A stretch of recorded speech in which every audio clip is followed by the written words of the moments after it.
Hey, I'm Harry and I'm from Evo Whistler, and today we're down in Squamish, BC at OneUp Components, and I'm here with Gavin. Hey there folks, my name is Gavin. I'm the product specialist here at OneUp, where we make the bike parts that we want on our bikes. We've teamed up with our friends at Evo, and we're going to bring you a whole series on how to set up your mountain bike cockpit.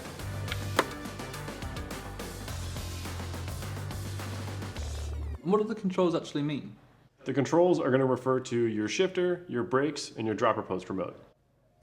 The main objective when you're setting everything up is to make sure that all your controls are easy to access while you're in a riding position without having to significantly change your hand position on the bars.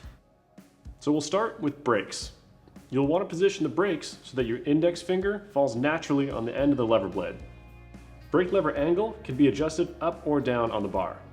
It's personal preference, and there are a couple different schools of thought as to where you can start.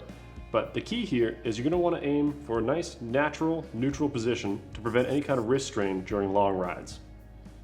If you have a level app on your phone, that can be a good tool to make both levers match from left to right. Another trick is you can use the handlebar as a horizon line. Once the angle is set up, you can fine-tune the lever blades.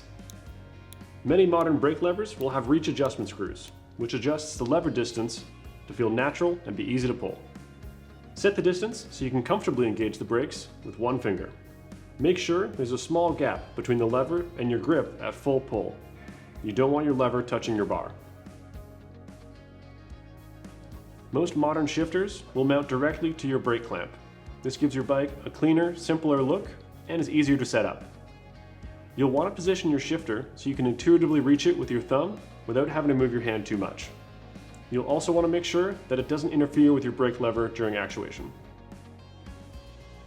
Pretty much every dropper remote out there now mounts underneath the bar, which helps to protect it if you were to crash. Just like your shifter, you're going to want to make sure that you set it up so that you can easily reach it with your thumb without having to move your hand too much. Is there any other advice you have? Once you've set your controls up initially, take your bike for a test ride and make any incremental adjustments from there.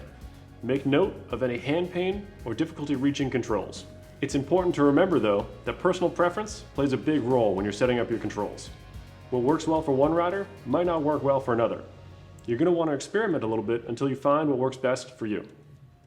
If you found this helpful, make sure to check out our full series on mountain bike cockpit and saddle height setup, where we cover bars, stems, grips, and saddles. And if you need any additional help or you're looking to buy new components, visit evo.com or pop down to your local Evo shop. Our MTB experts will be happy to help. And we'll see you on the trails.